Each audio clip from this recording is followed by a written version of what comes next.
வணக்கம் மகளே! சின்னதா ஒரு கதைய புடிச்சு, அதுல தரமா குடுக்குறதுல கொரியன் படங்கள் எப்பவுமே கில்லின்னே சொல்லலாம். அது மாதிரி இப்போ வந்திருக்க படம் தான் வால் டூ வால். சரி படம் எப்படி இருக்குன்னு முழு விமர்சனத்தையும் பார்க்கலாம். படத்தோட கதை என்ன அப்படின்னா, சியோன்ல ஒரு அபார்ட்மெண்ட்ல குடியிருக்காரு ஹீரோ. அவருக்கு ஒரு வித்தியாசமான சவுண்ட் அவரோட வீட்டுக்குள்ள மட்டும் இருந்து கேட்டுக்கிட்டே இருக்கு. இது அவருக்கு ரொம்ப டிஸ்டர்ப்டாவுமே இருக்கு. இது இவருக்கு மட்டுமா அப்படின்னு கேட்டா, அதுதான் இல்ல. அவருக்கு கீழ, மேல இருக்க எல்லா வீட்டுக்குமே கேட்குது. எல்லாருக்குமே ரொம்ப டிஸ்டர்ப்டா இருக்கு.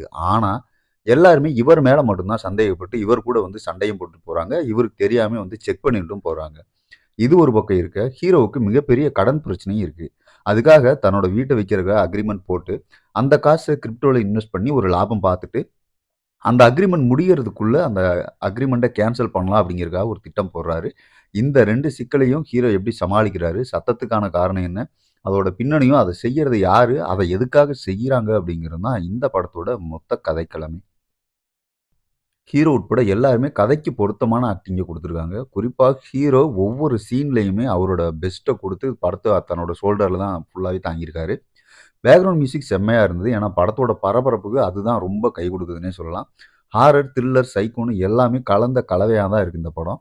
ஹாரர் அண்ட் த்ரில்லர் சீன்ஸ் வரும்போது செம்மையா போற படம். சைக்கோ பக்கம் வந்தது மட்டும் லைட்டா வழக்கமா எல்லா சைக்கோ படமும் எப்படி இருக்கோ, அந்த பாணிக்கு மாறிடுதுன்னு சொல்லலாம். இருந்தாலுமே இது அதுல வர்ற ட்விஸ்ட்டு அதுல வர்ற சீன்ஸ் எல்லாமே மேட்ச் பண்ணி நல்லா குடுத்துட்டாங்கன்னே சொல்லலாம். எங்கேயுமே பெருசா போர் அடிக்காம கதை நகர விதமா ஸ்கிரிப்ட் எழுதியிருக்கிறதுனால, நமக்கு அது எதுவுமே உறுத்தலாவும் தெரியல. குறிப்பா படத்துல ஹீரோயின் இல்ல அப்படிங்கிறது ஒரு பெரிய ப்ளஸ்ஸாவே இருக்கு. "ஒரு பான சோத்துக்கு ஒரு சோறு பதம்னு" சொல்ற மாரி இதுல ஒரு சீன் அதாவது சிஸ்டம் மவுஸ வச்சு அவரு அத செல் குடுக்குறாரா, கேன்சல் குடுக்குறாரா அப்படிங்கிறத காட்டுறதுக்காக வந்துட்டு ஒரு பரபரப்பா இருக்கும் அந்த சீனு. அந்த சீன்ல நம்மளுக்குமே அந்த பரபரப்பு தானா ஒட்டிக்கிற மாரி இருக்கும். இவன் இத குடுப்பானா, இத குடுப்பானா அப்படிங்கிற மாரி நம்மளுக்குள்ள ஒரு பரபரப்ப உண்டாக்கிட்டு, அந்த சீன் முடிஞ்சதுக்கப்புறம், "அடச்சே!" அப்படிங்கிற மாரி நமக்குள்ளே ஒரு ஃபீல் கொண்டு வர மாரி கொண்டு வந்துட்டாங்க. படத்துல பெருசா எந்த ஆபாச காட்சிகளுமே இல்ல. ஆனா படம் முழுக்க நெறைய கெட்ட வார்த்தைகள் இருக்கு. அதனால நீங்க தனியா பார்க்குறது தான் நல்லது.